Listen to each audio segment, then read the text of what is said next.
മലബാർ സഫാരിയുടെ പുതിയൊരു അധ്യായത്തിലേക്ക് എല്ലാവർക്കും സ്വാഗതം. ഹായ് സുഹൃത്തുക്കളെ, കേരളത്തിലെ ചരിത്ര പ്രാധാന്യമുള്ള സ്ഥലങ്ങളെ കുറിച്ചുള്ള ചരിത്രങ്ങളും വിവരണങ്ങളുമാണ് നമ്മുടെ ചാനലിലൂടെ നിങ്ങളിലേക്ക് എത്തിക്കാൻ ശ്രമിക്കുന്നത് എന്ന് എല്ലാവർക്കും അറിയാമല്ലോ. അത്തരമൊരു ചരിത്ര പ്രാധാന്യമുള്ള ഒരു സ്ഥലത്തിൻ്റെ കാഴ്ചകളിലേക്കും വിശേഷങ്ങളിലേക്കുമാണ് ഇന്ന് മലബാർ സഫാരി നിങ്ങളെ കൂട്ടിക്കൊണ്ട് പോകുന്നത്. അതെ, നിങ്ങൾ ഇന്ന് തമ്പനയിൽ കണ്ടതുപോലെ ചിങ്കിളിമട എന്ന പ്രശസ്തമായ ചരിത്ര പ്രാധാന്യമുള്ള ഒരു ഗുഹയുടെ വിശേഷങ്ങളിലേക്കാണ് ഇന്ന് മലബാർ സഫാരി നിങ്ങളെ കൂട്ടിക്കൊണ്ടു പോകുന്നത്.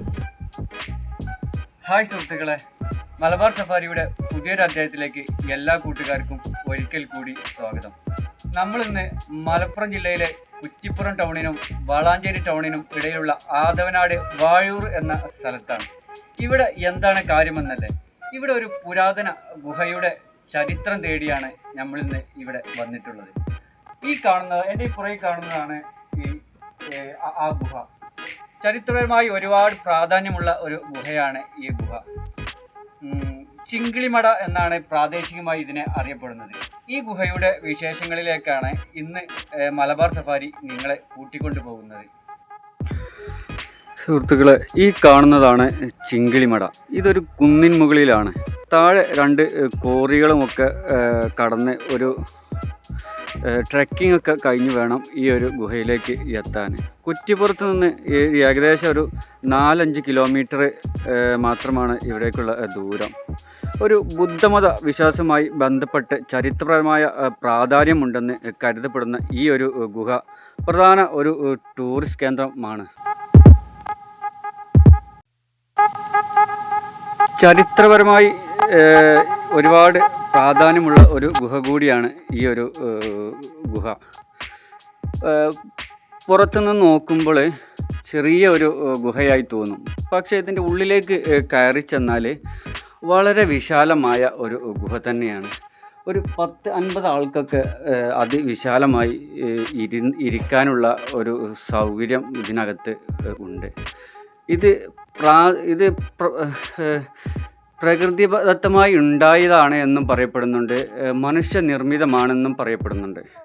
ഏതായാലും ചരിത്രപരമായി ഒരുപാട് പ്രാധാന്യമുള്ള ഒരു ഗുഹ തന്നെയാണ് ഇത്. അതിവിശാലമായ ഒരു ഗുഹ തന്നെയാണ് ഈ ഒരു ഗുഹ. ചരിത്രകാരന്മാരുടെ അഭിപ്രായത്തിൽ കേരളത്തിലെ ബുദ്ധമതം സജീവമായി ഇരുന്ന ഒരു കാലഘട്ടത്തിൽ ഈ തപസ് ചെയ്യാനായിട്ട് ബുദ്ധ സന്യാസികൾ എന്താ പറയുക ഉപയോഗിച്ചിരുന്ന ഒരു ഗുഹയാണ് ഇതെന്ന് പറയപ്പെടുന്നു. ചെറിയ ദൂരങ്ങളൊക്കെ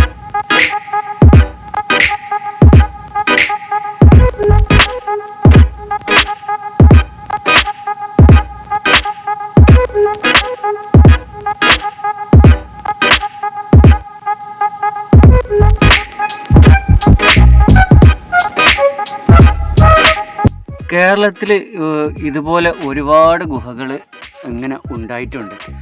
അതായത് നമ്മൾ ഈ മതപരമായ ആവശ്യങ്ങൾക്കോ അല്ലെങ്കിൽ സുരക്ഷിതമായി താമസിക്കാനോ ഒക്കെ ആയിട്ടാണ് ഇത്തരം ഗുഹകൾ ഉപയോഗിച്ചിരുന്നതെന്നാണ് ചരിത്രകാരന്മാർ പറയപ്പെടുന്നത്.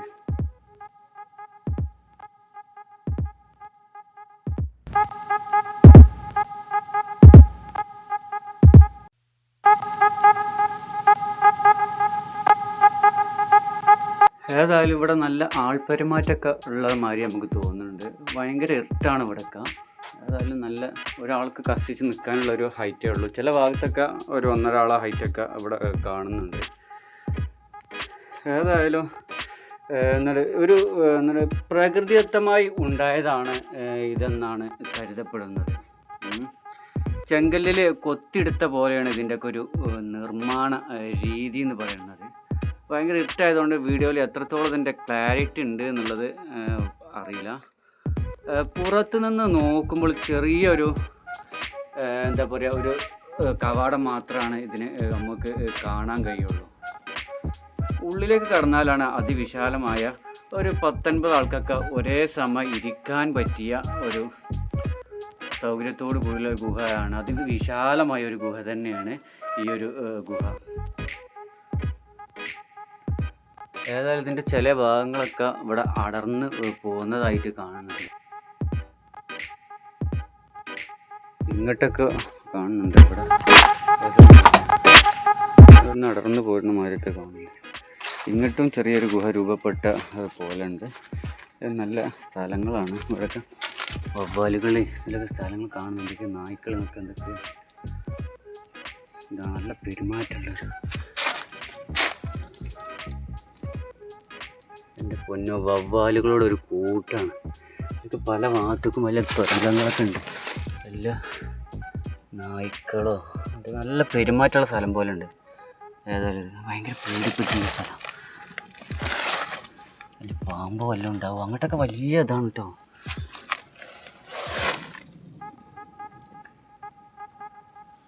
നല്ല ജീവികളുണ്ടാവുമോ എന്നുള്ള അറിയില്ല. ഇതിൻ്റെ ബാക്ക് ഭാഗത്തുള്ളൊരു സ്ഥലമാണ് കേട്ടോ.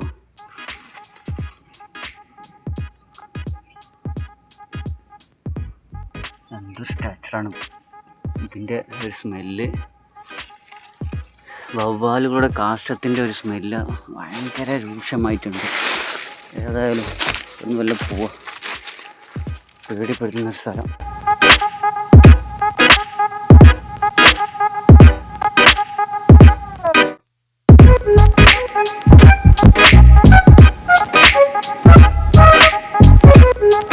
ഗുഹേൻ്റെ ഉള്ളിൽ കൂടെ വന്നിട്ട് വേറൊരു ഭാഗത്തേക്കും ചേരാട്ടോ. എന്നിട്ട് ഇവിടെ ഒരു കുഴി രൂപപ്പെട്ടിട്ട് ആ കുഴിൻ്റെ ഉള്ളിൽ വളരെ താഴ്ചയിൽ ഒരാൾക്ക് കടന്നു പോകാൻ പറ്റാതെ കിടന്നിട്ട് വേണമെന്നുണ്ടെങ്കിൽ ഇങ്ങനെ പോയി നോക്കുക എന്നുള്ള അങ്ങനത്തെ ഒരു ഏരിയ.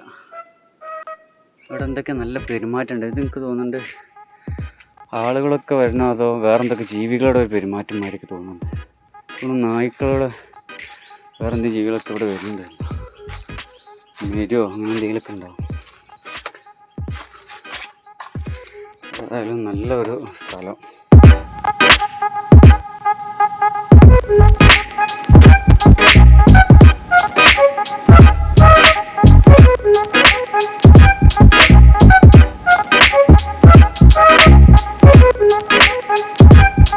ഏതായാലും ഇത്ര ഗുഹകൾ നമ്മൾ ഒരുപാട് ചെയ്തിട്ടുണ്ട്. നമ്മളെ ചാനലിൽ എല്ലാവരും ഒന്ന് കയറി നോക്കാം.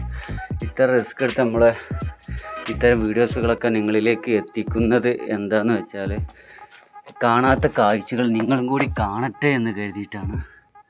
ഇതൊക്കെ ഒരുപാട് തൂർന്നു പോയിട്ടുണ്ട്. അതിലേറെ ചിലപ്പോൾ ഇതിൻ്റെ വലിപ്പം ഉണ്ട്. അവിടെ നിന്നൊക്കെ മണ്ണ് ഒലിച്ച് വന്നിട്ട് ഇത് അടഞ്ഞു പോയ രൂപത്തിലാണ്. ഇതിലേറെ വിശാലമായിട്ടുണ്ടാവും ഇതൊക്കെ. പിന്നെ ഇവിടെ നല്ല ആൾപരമായിട്ടുണ്ട്. എപ്പോഴും ആൾ പോകുന്നു, നല്ല ആളുകൾ വരുന്നു കാണാനും ഒക്കെ കണ്ടൊക്കെ പോകുന്ന ഒരു സ്ഥലം തന്നെയാണ് കേട്ടോ ഇത്.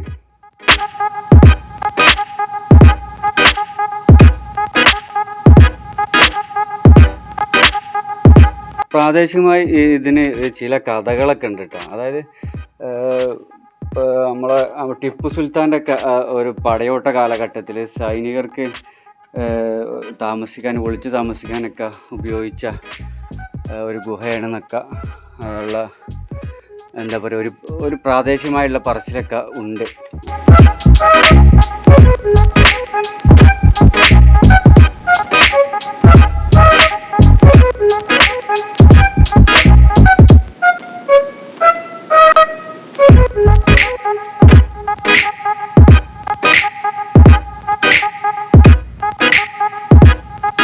ഇതിൽ പൈമക്കാർ ഒരു പ്രാദേശികമായി ഒരു പറയുന്നൊരു സംഭവം എന്താ വെച്ചാൽ ഇതിൽ കുറ്റിപ്പുറത്തേക്കോ അല്ലെങ്കിൽ തിരുനാവായിക്കൊക്കെ കിലോമീറ്ററുകൾ നീളുന്ന തുരങ്കങ്ങൾ ഉണ്ടായിരുന്നു എന്ന് പറയപ്പെടുന്നു. ആ പൈമക്കാർ അങ്ങനെ വിശ്വസിച്ച് പോരുന്നു. അത്ര രീതിയിലാണ് ഈ ഒരു ഗുഹയുടെ ഒരു ഘടന കിടക്കുന്നത്. കാരണം പല ഭാഗത്തേക്കും എന്താ പറയുക ഇതിങ്ങനെ നീണ്ടു പോകുന്നുണ്ട്. പക്ഷെ മണ്ണ് ഇടിഞ്ഞിട്ട് അടഞ്ഞ പോലെയാണ് ഇതിൻ്റെ പല ഭാഗങ്ങളും കിടക്കുന്നത്. നല്ല അത്യാവശ്യം വലിപ്പം നമ്മൾ കാണുന്ന രൂപത്തിലൊന്നല്ല, നല്ല അത്യാവശ്യം വലിപ്പമുള്ള ഒരു ഗുഹ തന്നെയാണ്. നല്ല കവാടം വളരെ ഇടുങ്ങിയതാണെങ്കിലും ഉള്ളിൽ കൂടെ കയറി ഇങ്ങനെ പരന്ന് നമ്മൾ ഒരു കുട എങ്ങനെ നിവർത്തി വെച്ചാലുള്ള അവസ്ഥ അതുപോലെയാണ് ഇതിൻ്റെ ഒരു സ്ട്രക്ചർ കിടക്കുന്നത്.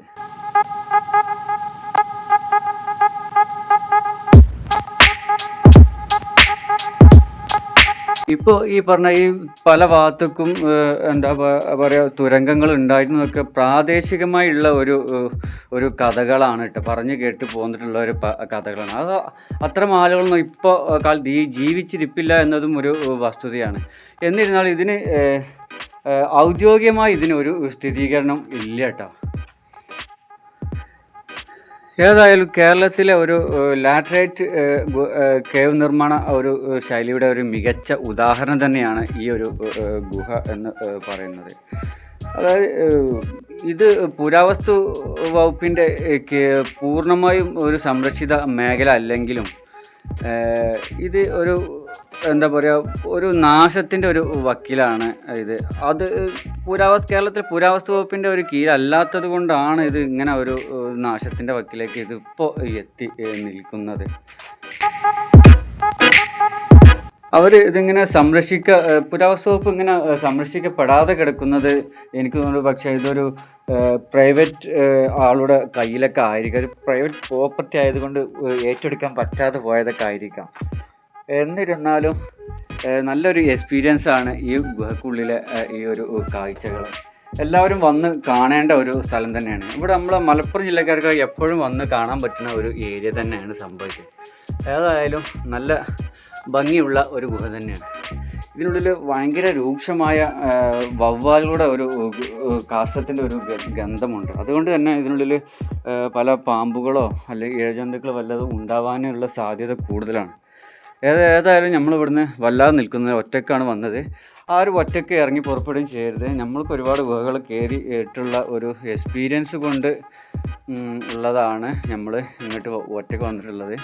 അവരൊക്കെ കൂട്ടി വരാൻ ശ്രമിക്കുക ഇത്തരം സ്ഥലങ്ങളിലൊക്കെ വരുമ്പോൾ. പിന്നെ അത്രയ്ക്കാണ് ഇതിനെ കുറിച്ച് പറയാനുള്ളത്. പിന്നെ ഇതിന് ചരിത്രപരമായി ഒരുപാട് പ്രാധാന്യമുള്ള ഒരു ഗുഹയാണ്, ഞാൻ നേരത്തെ പറഞ്ഞല്ലോ. ഇതിന് പ്രാധാന്യമായി എന്താ പറയുന്നത് ഒരു ബുദ്ധ സന്യാസികൾ തപസ്സിരുന്നിരുന്ന സ്ഥലം എന്നാണ് ഇതിന് ഔദ്യോഗികമായ ഒരു സ്ഥിരീകരണം അതുമാത്രമാണുള്ളത്. മറ്റു ചരിത്രങ്ങളൊന്നും ഇതിനെക്കുറിച്ച് ഇതുവരെ കേട്ടിട്ടില്ല.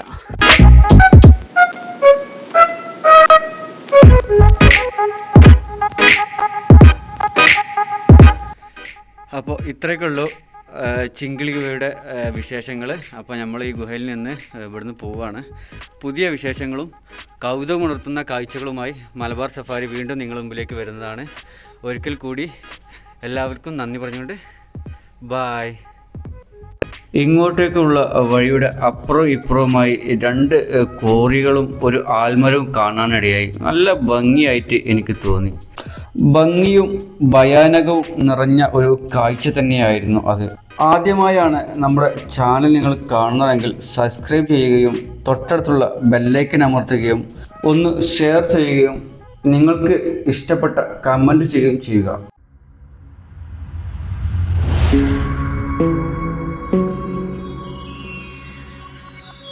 You are watching Malabar Safari.